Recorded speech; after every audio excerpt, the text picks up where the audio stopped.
Hello friends, मी Vishakha. Global online मराठीमध्ये आपल्या सर्वांचं स्वागत आहे. आजच्या सेशनमध्ये आपल्याला सावित्रीबाई फुले पुणे विद्यापीठ यांच्या पी-एच-डी एंट्रन्स टेस्टसाठी रिसर्च मेथॉडॉलॉजीचा स्टडी करायचा आहे. एम-सी-क्यूज थ्रू आपण कन्सेप्ट क्लिअर करणार आहोत या स्पेशल पेड एक्झामसाठी. ज्याचं हे आजचं आपलं पहिलं लेक्चर आहे. अशी सिरीज आपली कंटिन्यू चालू राहील, ज्याच्यामधून एम-सी-क्यू थ्रू आपण आपल्या पी-एच-डी एंट्रन्सच्या सगळ्या कन्सेप्ट क्लिअर करू आणि ही एक्झाम क्रॅक करण्यासाठी ही सिरीज आपल्याला खूप उपयुक्त ठरणार आहे. चला तर सुरू करूया आजच्या सेशनला. सेशन स्टार्ट करण्यापूर्वी एक इम्पॉर्टंट सूचना आहे किंवा संधी आहे त्या स्टुडंटसाठी, जे स्टुडंट्स खरंच ही एक्झाम सावित्रीबाई फुले पुणे विद्यापीठ पेट 2022 क्लिअर करू इच्छितात. त्यांच्यासाठी आम्ही एक स्पेशल संधी घेऊन आलो आहोत, ती म्हणजे रिसर्च मेथॉडॉलॉजीवरचा फुल सिलेबस कोर्स आम्ही घेऊन आलो आहोत. जसं की आपल्याला माहिती आहे, पेपर 1 आणि पेपर 2 असे 2 पार्टमध्ये ही एक्झाम असणार आहे 100 मार्क्सची, ज्याच्यामध्ये 50% सिलेबस हा पूर्णपणे रिसर्च मेथॉडॉलॉजीवरचा आहे. सो त्यासाठी हा फुल कोर्स जो आहे स्पेशली ऑन रिसर्च मेथॉडॉलॉजी आम्ही घेऊन आलो आहोत. ज्या कोर्समध्ये तुम्हाला मिळणार आहेत full syllabus notes, full syllabus video lectures plus live lectures for research methodology, then full syllabus mock test आणि 1500 प्लस एम-सी-क्यू पी-डी-एफ तुम्हाला मिळणार आहे प्रॅक्टिससाठी. म्हणजे संपूर्ण अभ्यास तुमचा याच्यामध्ये कव्हर केला जाणार आहे रिसर्च मेथॉडॉलॉजीचा. या कोर्सची फीस आहे ₹599 आणि इकडे दिलेल्या व्हॉट्सअप नंबरवरती तुम्ही मेसेज करून लगेचच कोर्सला जॉईन होऊ शकता आणि 100% सिलेक्शनची गॅरंटी मिळवू शकता. The types of research which allows the researcher to gain a better concept and provide direction in order to initiate a more structured research, its term as संशोधकास एक चांगली संकल्पना मिळवण्यास अनुमती देते आणि अधिक संरचित संशोधन सुरू करण्यासाठी दिशा प्रदान करते. अशा प्रकारच्या संशोधनास असे म्हटले जाते किंवा काय म्हटले जाते. तर इथे जो क्वेश्चन आहे आपल्याला खूप मोठा दिसतोय पण अवघड दिसतोय. मग अशा वेळेस काय करायचं, आपल्याला क्वेश्चनच्या 2 फोड करायचे. तर आपल्याला हे काय काय देते, एक चांगली संकल्पना मिळवण्यासाठी अनुमती देते आणि दुसरं संरचित संशोधन करण्यासाठी सुरू करण्यासाठी दिशा प्रदान करते. म्हणजे आपल्याला एक दिशा देणार आहे संशोधन करण्यासाठी आणि एक संकल्पना सुद्धा देणार आहे नवीन एक चांगली.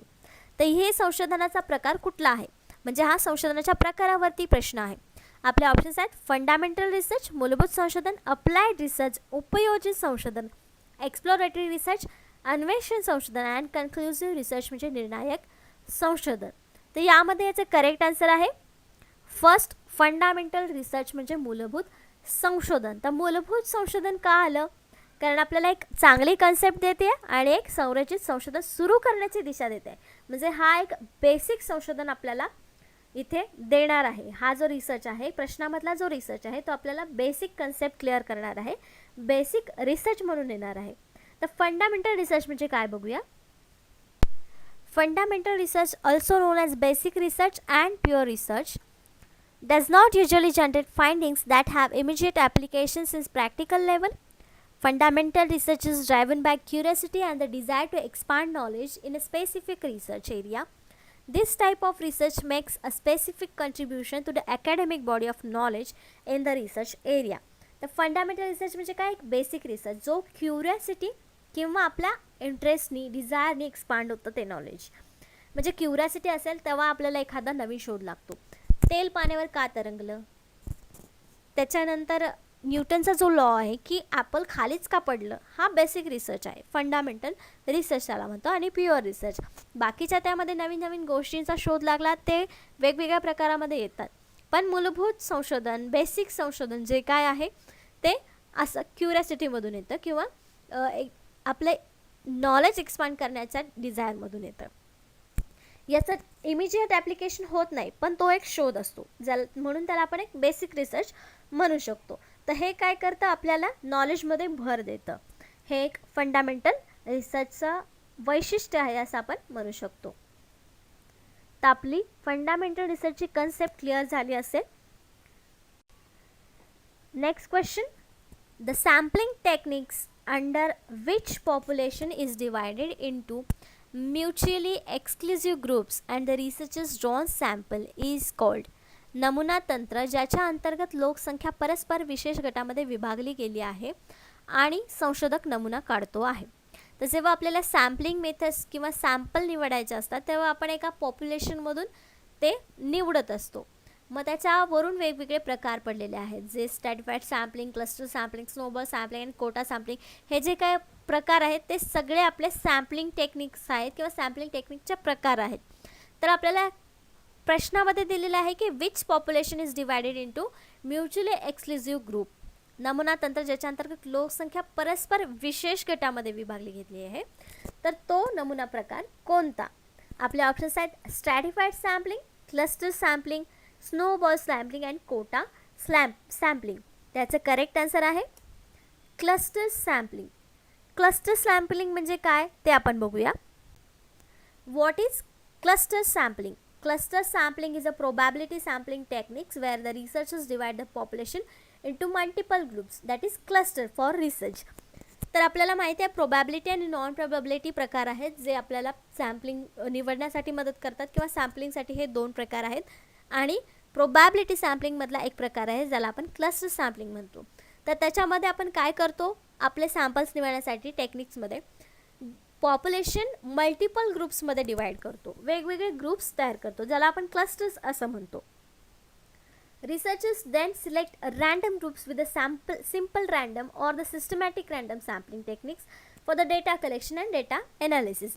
तर डेटा विश्लेषण करण्यासाठी किंवा समजून घेण्यासाठी त्यातली टेक्निक यूज करण्यासाठी जेव्हा आपण वेगवेगळे ग्रुप सिलेक्ट करतो किंवा बनवतो त्यातले रँडम ग्रुप किंवा सगळेच एका पाठोपाठ एक सोडून एक असे जे रँडम सॅम्पलिंग्स घेतो आपल्याला हवे ते अभ्यास करण्यासाठी किंवा डेटा कलेक्शनचं ॲनालिसिस करण्यासाठी, त्यातून मग आपण निवडतो. ते क्लस्टर सॅम्पलिंग म्हणजे काय, तर मल्टिपल ग्रुप्स बनवणं आणि नंतर मग त्यातून आपण रँडम ग्रुप्स कुठले पण सॅम्पल म्हणून निवडू शकतो.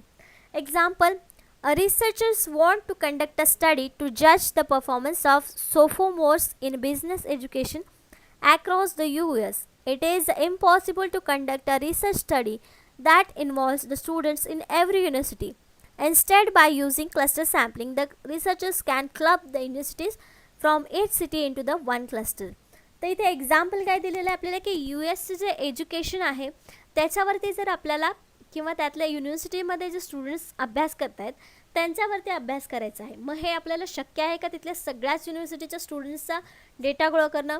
नाही. मग आपण तिथे क्लस्टर सॅम्पलिंग करणार, वेगवेगळ्या युनिव्हर्सिटीमधले थोडे स्टुडंट्सचा अभ्यास करणार आणि त्याला मग आपण एकत्र क्लब करून जो काही आपला निष्कर्ष असेल, रिझल्ट असेल प्रत्येक युनिव्हर्सिटीमधून तो एक क्लस्टर निवडून त्याच्यातून सॅम्पल म्हणून निवडून जो काही निष्कर्ष निघणार आहे तो आपला रिसर्च कन्क्लुजन असणार आहे किंवा रिसर्चचा रिझल्ट असणार आहे. अशा प्रकारे हे क्लस्टर सॅम्पलिंग आपण यूज करत असतो. Next, third question. A logic which includes drawing, culmination, inference from a given list of certain facts is एखादा तर्क ज्यामध्ये रेखाटण्यातील कळस विशिष्ट तथ्य दिलेल्या सूचीमधून अनुमान समाविष्ट केले गेले आहे. तर ते कशा प्रकारचं रिझनिंग असणार आहे किंवा ते कशा प्रकारचं फॅक्ट असणार आहे, ड्रॉइंग कशा प्रकारचं असणार आहे, ते लॉजिक कसं असणार आहे. ऑप्शन्स आहेत deductive reasoning, inductive reasoning, abductive reasoning and critical thinking. यापैकी याचं करेक्ट आन्सर असणार आहे डिडक्टिव्ह रिझनिंग. तर आपल्याला डिडक्टिव्ह रिझनिंग म्हणजे काय आहे ते समजून घ्यायचं. आपलं करेक्ट आन्सर इथं का आलं ते पण बघून घेऊया. Deductive reasoning conclusion guaranteed. इथे कन्क्लुजन आपल्याला पक्कं मिळतं जेव्हा डिडक्टिव्ह रिझनिंग असतं तेव्हा. Deductive reasoning start with a certain of general rules and proceed from there to a guaranteed specific conclusion. Deductive reasoning moves from the general rule to the specific application. तर इथे आपल्याला एक line मिळाली आहे म्हणजे त्याच्यातच आपला आन्सर आहे की जनरल रूलपासून ते एक स्पेसिफिक ॲप्लिकेशनपर्यंत पोहोचतात डिडक्टिव्ह रिझनिंगमध्ये. मग आपल्याला तिथे काय सांगितलं होतं की स्पेसिफिक फॅक्ट्स आहेत भरपूर, त्यातून एक कन्क्लुजन किंवा काय आहे ते आपल्याला एक ड्रॉन करायचं आहे, काढायचं आहे, म्हणजे स्पेसिफिक ॲप्लिकेशनसाठी काढायचं आहे. मग ते कशा प्रकारचं लॉजिक असणार आहे ते डिडक्टिव्ह प्रकारचं रिझनिंग असणार आहे. म्हणून आपलं करेक्ट आन्सर तिथे काय आलं होतं deductive reasoning. In deductive reasoning if the original assertion are true then conclusion must also be true. तर जे फॅक्ट्स दिलेले आहेत त्याचे कन्क्लुजनसुद्धा ट्रू असणार आहे. फॅक्ट्स नेहमी खरे असतात आपल्याला माहिती आहे, म्हणून इथे कन्क्लुजन देखील कसं येणार आहे ट्रू येणार आहे. म्हणून आपलं त्याचं करेक्ट आन्सर जे आलं होतं ते डिडक्टिव्ह रिझनिंग आलं होतं. मग आता आपण इंडक्टिव्ह रिझनिंग पण बघून घेऊया सोबतच. डिडक्टिव्ह रिझनिंगमध्ये कन्क्लुजन गॅरंटीड असतं, इंडक्टिव्ह रिझनिंगमध्ये कन्क्लुजन मेअरली लाईकली असतात. Inductive reasoning begins with observation that is specific to limited scope. Specific मधून एका limited scope मध्ये inductive reasoning येतं. And proceed to generalized conclusion that is likely but not certain in light of accumulated evidence. You should say that inductive reasoning moves from specific to general. तर याच्यामध्ये काय वरती आपण बघितलं की जनरलपासून specific ॲप्लिकेशनमध्ये येतं डिडक्टिव्ह रिझनिंग आणि इंडक्टिव्ह रिझनिंगमध्ये स्पेसिफिक टू जनरल येतं. हा दोन्हीतला फरक जरी आपल्याला समजला तरी आपण कुठला डिडक्टिव्ह रिझनिंग आहे आणि कुठला इंडक्टिव्ह रिझनिंग आहे हे सहज करेक्ट आन्सर देऊ शकतो. त्याच्यानंतर आहे abductive reasoning, taking your test best shot, conclusion guaranteed, conclusion more likely and taking your best shot. आता या दोन्हीपैकी आपल्याला एक बेस्ट शॉट घ्यायचा आहे तेव्हा हे रिझनिंग आपण वापरतो. Abductive reasoning typically begins with an incomplete set of abbreviation, proceeds to the likeliest possible explanation for the set. जे काय म्हणजे जवळपासचं जे कुठलं सेट असेल एक्सप्लेनेशन करण्यासाठी त्यासाठी आपण हे वापरतो. Abductive reasoning yields the kind of daily decision making that does its best with the information at hand, which often is incomplete. जे काही इनकम्प्लीट असतात गोष्टी किंवा ज्याच्यामध्ये डिडक्टिव्ह आहे की इंडक्टिव्ह रिझनिंग आहे हे आपल्याला समजत नाही किंवा त्यातल्या ज्या काही गोष्टी आहेत त्याच्यावरून ते क्लिअर होत नाही तेव्हा ते अबडक्टिव्ह रिझनिंग असतं, म्हणजे टेकिंग युअर बेस्ट शॉट ज्याला आपण म्हणू शकतो. तर अशा प्रकारचे आहेत 3 कन्सेप्ट आपण क्लिअर केलेले आहेत. नेक्स्ट क्वेश्चनमध्ये किंवा MCQमध्ये कुठे जरी आपण डिडक्टिव्ह इंडक्टिव्ह रिझनिंग वापरलं तरी आपण त्याचं एक्सप्लेनेशन अशाच प्रकारे देऊ शकतो. Next 4th question, research studies which determine the frequency with which something occurs or its causal association with something else is called. त्याला काय म्हणतात? रिसर्च अभ्यासामध्ये जे काही घडते त्याची वारंवारिता किंवा इतर कशाशी त्याची सहकार्य करतो त्याला काय म्हणतात? म्हणजे आकडेवारी जी आहे आपली वारंवारिता जी आहे ती कशासोबत तरी कॅल्क्युलेट होते किंवा असिस्टेट होते तर त्याला आपण काय म्हणू शकतो किंवा त्याचा अभ्यास करणे याला काय म्हणू शकतो? आपले ऑप्शन्स आहेत formulative research, descriptive research, diagnostic research, experimental research. तर आपण याचं करेक्ट आन्सर शोधायचं आहे. पण आपण सुरुवातीला जाणून घेऊया की फ्रिक्वेन्सी काढतो किंवा कॅज्युअल असोसिएशन करतो, काहीतरी सहकार्य असेल ते काढतो तर ते काय करतो, म्हणजे टाईप्स आहेत रिसर्चचे त्याच्यामध्ये नेमकं कुठला टाईप असणार आहे? ऑफकोर्स फ्रिक्वेन्सी काढतो म्हणजे तिथे काहीतरी आपण निदान काढण्यासाठी किंवा काहीतरी शोध घेण्यासाठी ते करत असतो, कॅल्क्युलेशन्स करत असतो. मग तो फॉर्म्युलेटिव्ह रिसर्च असेल का? नाही. नवीन काहीतरी फॉर्म होते का त्याच्यामध्ये? नाही. डिस्क्रिप्टिव्ह रिसर्च म्हणजे फक्त आपण डिस्क्रिप्शन करणार आहोत का? जे आपण ऑब्झर्व केलेलं आहे त्याचं डिस्क्रिप्शन तिथे येणार आहे का? नाही. डायग्नोस्टिक रिसर्च बरोबर, फ्रिक्वेन्सी जिथे आहे तिथे आपण कॅल्क्युलेशन्स करून जे काही करेक्ट आन्सर असणार आहे ते आपण काढणार आहे. तिथे आपण एक्सपेरिमेंट करणार नाही, जे ऑलरेडी तिथे प्रेझेंट आहे त्याच्यावरती आपण रिसर्च करणार आहोत आणि त्याच्यावरती आपण निदान करणार आहोत, म्हणजेच डायग्नोस्टिक्स करणार आहोत. म्हणून आपल्या याचं करेक्ट आन्सर काय असणार आहे? 3 डायग्नोस्टिक्स रिसर्च, निदान संशोधन. तर इथे आपण काय आपलं करेक्ट आन्सर? तर 3. तर it refers to knowing, diagnostics म्हणजे नेहमी काय? इट रेफर्स टू नोविंग म्हणजे माहिती असणं about the health of client, जे काही आपले क्लायंट्स त्याच्या हेल्थबद्दल माहिती असतं, म्हणजे आपला जो काही रिसर्च आहे त्याच्याबद्दल किंवा त्याची माहिती कितपत चांगली आहे त्याच्याबद्दल आपल्याला माहिती असणं. Typically diagnostic research focuses on estimating the sensitivity and specificity of individual diagnostics test. प्रत्येक गोष्ट जी आहे म्हणजे एखादा रिसर्च आपण स्पेसिफिक घेतलेला आहे त्याच्यासाठी ही टेस्ट आपण म्हणून रिसर्च म्हणू शकतो. डायग्नोस्टिक टेस्ट ज्या असतात स्पेसिफिक म्हणजे जे स्टॅटिस्टिक्समध्ये आपण आकडेवारी वापरतो तर यासाठी आपण वापरू शकतो स्पेसिफिक रिसर्चसाठी. Their predictive value and other parameters of interest, म्हणजे त्याच्यामध्ये काय काय वेगवेगळे पॅरामीटर्स आहेत त्यालासुद्धा लक्षात ठेवून हे आपल्याला डायग्नोस्टिक करावं लागतं या डायग्नोस्टिक्स रिसर्चमध्ये. Such as likelihood ratios, ROC curves, test reality, ह्या ज्या गोष्टी आहेत त्या डायग्नोस्टिक्स टेस्टमध्ये किंवा डायग्नोस्टिक्स रिसर्चमध्ये येतात. आपण क्वेश्चनमध्ये बघितलं होतं की फ्रिक्वेन्सीवरती जे काही क्वेश्चन्स आहेत ते आपण याच्यामध्ये घेतो, म्हणून आपलं करेक्ट आन्सर तिथे 3 आलं होतं, डायग्नोस्टिक्स रिसर्च. नेक्स्ट क्वेश्चन आहे 5th, the different conditions that prevail in a research study under which experimental and control groups are put are called. ज्या संशोधन व अभ्यासाच्या अंतर्गत प्रयोगात्मक आणि नियंत्रित गट ठेवले आहेत अशा विविध परिस्थितींना काय म्हणतात? तर एक गोष्ट इथे क्लिअर करायची की एक्सपेरिमेंटल रिसर्चमध्ये आपल्याला कंट्रोल ग्रुप्सवरती अभ्यास करावा लागतो. व्हेरिएबल्स जे असतात ते कंट्रोल्स असतात, कधी कधी नसतात, पण कंट्रोल ग्रुप्सवरतीच आपण एक्सपेरिमेंटल रिसर्च करू शकतो. मग यामध्ये असं विचारलं आहे की जे संशोधन आपण करतो, म्हणजे एक्सपेरिमेंटल रिसर्चमध्ये जे संशोधन करतो त्याच्यामध्ये आपण नियंत्रित गट ठेवलेले असतात, तर त्या नियंत्रित ठेवण्याच्या गटांच्या परिस्थितीला आपण काय म्हणतो? ऑप्शन्स आहेत ट्रीटमेंट, इन्व्हेस्टिगेशन, ब्ल्यूप्रिंट्स, ॲनालिसिस. ॲनालिसिस म्हणू शकतो का आपण, जिथे प्रयोग करतोय तिथे आपण ॲनालिसिस डायरेक्ट विश्लेषण त्या गटांना म्हणू शकतो का? नाही. ब्ल्यूप्रिंट रूपरेषा म्हणू शकतो का नियंत्रित गट असतात त्या परिस्थितीला? अजिबात नाही. ब्ल्यूप्रिंट म्हणजे आपण जे काही बनवणार आहोत त्याचा एक आराखडा असं म्हणू शकतो ब्ल्यूप्रिंटला आपण.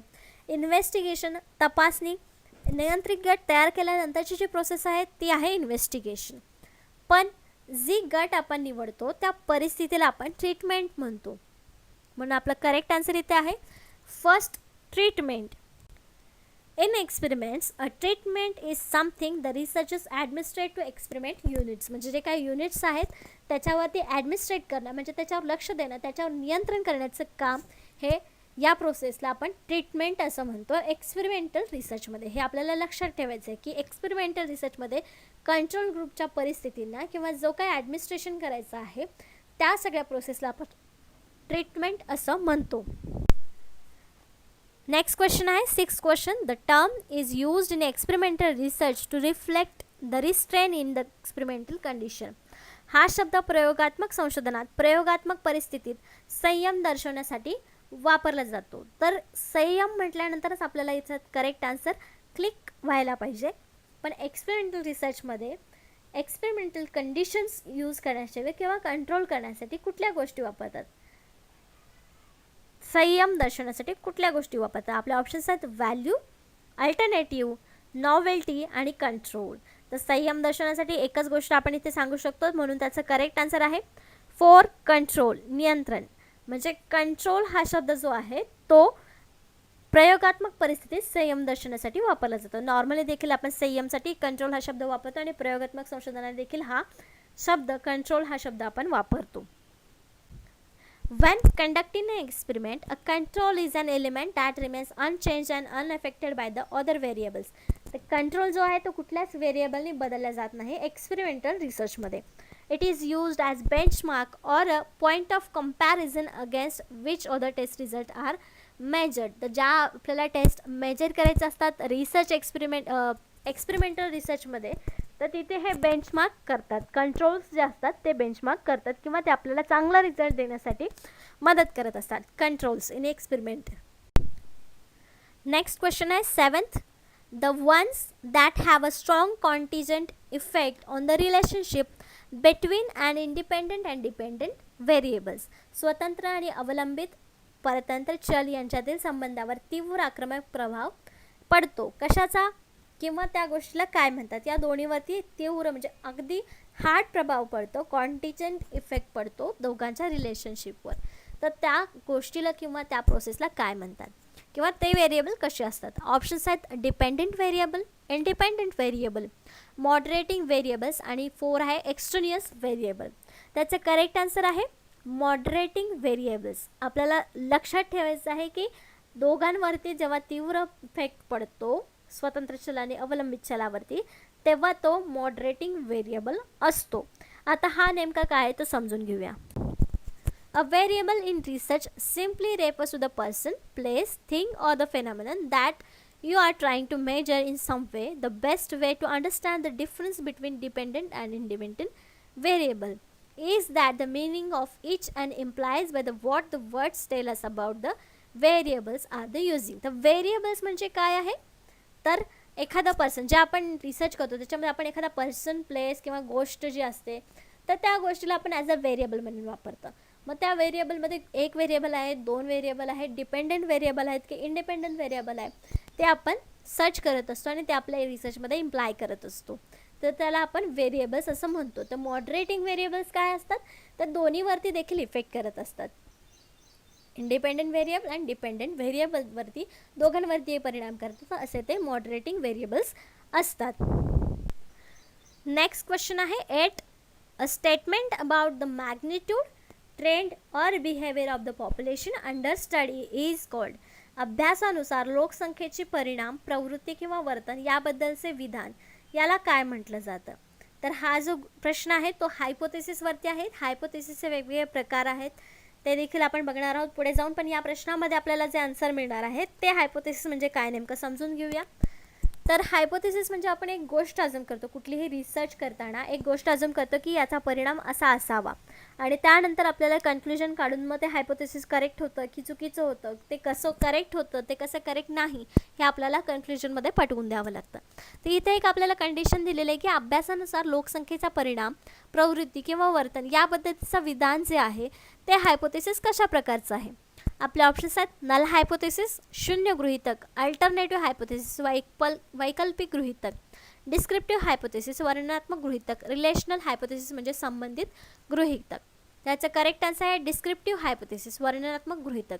का तर यामध्ये लोकसंख्येविषयी आपल्याला वर्णन करायचं आहे, परिणाम सांगायचे आहेत, प्रवृत्ती सांगायची, म्हणजे नेमकं काय करायचं आहे आपल्याला, तर वर्णन करायचं आहे, डिस्क्रिप्शन करायचं आहे. म्हणून हे कसं असणार आहे, डिस्क्रिप्टिव्ह हायपोथेसिस असणार आहे. तिथे आपल्याला डिस्क्रिप्टिव्ह हायपोथेसिसचा प्रकार सांगता येणार आहे.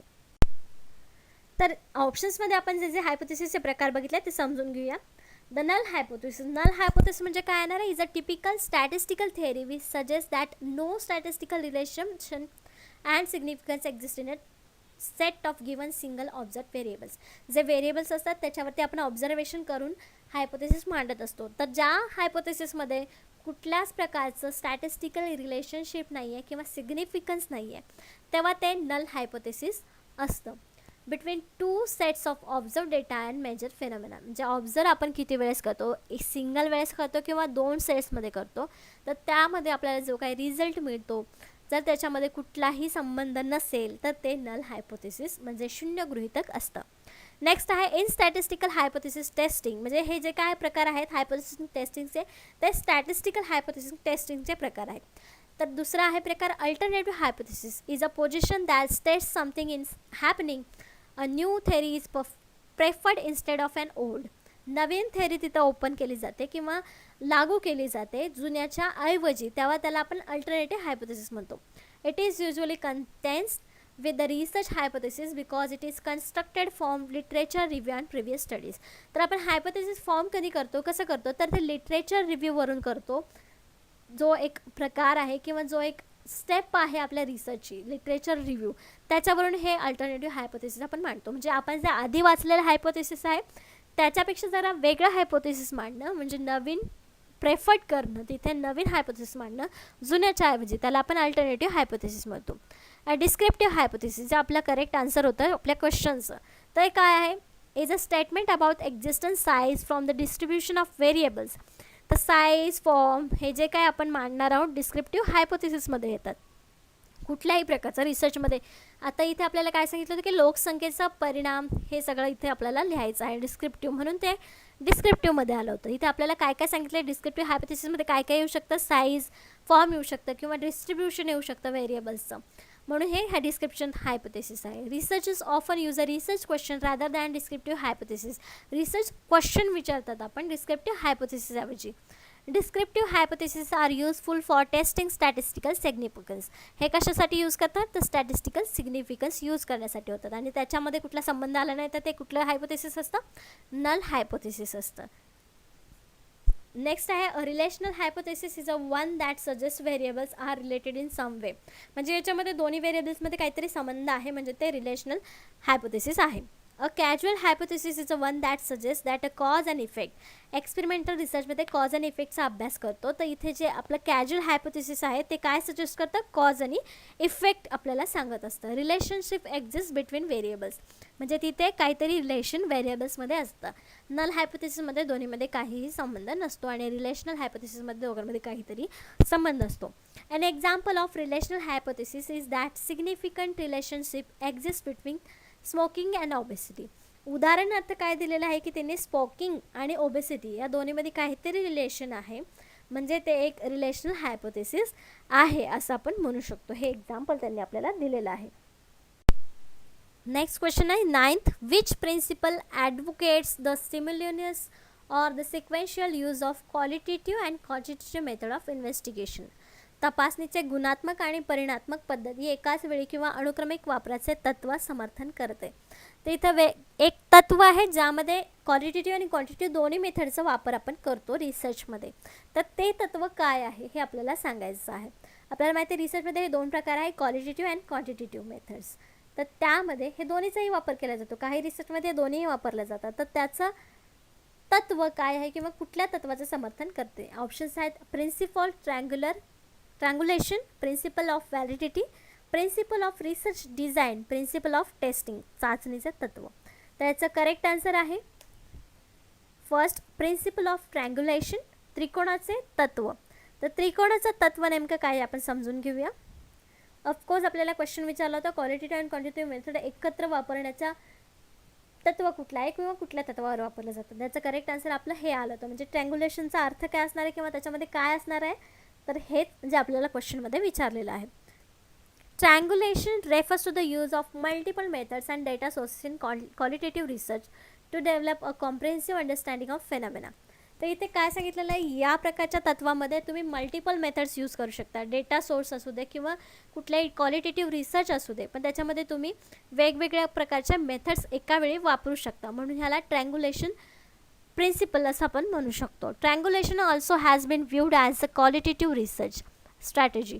जसं सांगितलं क्वालिटेटिव्ह आहे तसंच हे क्वालिटेटिव्ह रिसर्च स्ट्रॅटेजीमध्ये टेस्ट व्हॅलिडिटी करण्यासाठी देखील बेस्ट आहे किंवा व्ह्यू करण्यासाठी वापरलं जातं. Validity through the coverage of information and different sources. वेगवेगळ्या सोर्सेसमधून आपल्याला माहिती मिळवण्यासाठी या प्रकारचं रिसर्च वापरलं जातं किंवा या प्रकारचं तत्व वापरलं जातं. म्हणजे कसं आपल्याला याच्यामध्ये आकडेवारीसुद्धा मिळते आणि डिस्क्रिप्टिव्ह आन्सर्ससुद्धा याच्यामध्ये मिळू शकतात या प्रकारच्या तत्वामध्ये. नेक्स्ट क्वेश्चन आहे a survey which is conducted on different sample groups at different time intervals is called. वेगवेगळ्या वेळोवेळी घेतलेल्या नमुन्यांच्या गटांवर केलेल्या सर्वेक्षणात असे म्हटले जाते.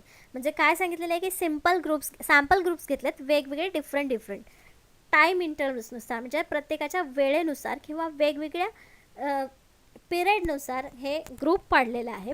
तर ती कशा प्रकारची स्टडी असेल किंवा त्या सर्वेक्षणाला काय म्हटलं जाईल. ऑप्शन्स आहेत cross sectional study, cohort study, cohort analysis, longitudinal study and time series study. तर याचं करेक्ट आन्सर असणार आहे cross sectional study. Cross sectional study आपण का म्हणतो ते बघूया, पण त्याआधी आपण एक ऑप्शन समजून घेऊया की लॉन्जिट्युडिनल स्टडी म्हणजे काय असणार आहे की एकाच काळातील पण टप्प्याटप्प्याने केलेला अभ्यास असतो. टाईम सिरीजनुसार म्हणजे वेळेनुसार केलेला अभ्यास असतो. आणि क्रॉस सेक्शनल स्टडी म्हणजे काय, तर क्रॉस सेक्शनल स्टडी म्हणजे काय, cross sectional study is conducted at a given point in a time. एक टाईम दिलेला असतो, त्या टाईम पॉईंटमध्ये आपल्याला ते कंडक्ट करायचं असतं सर्वे. पण longitudinal study requires researchers to revisit participants of the study of proper intervals.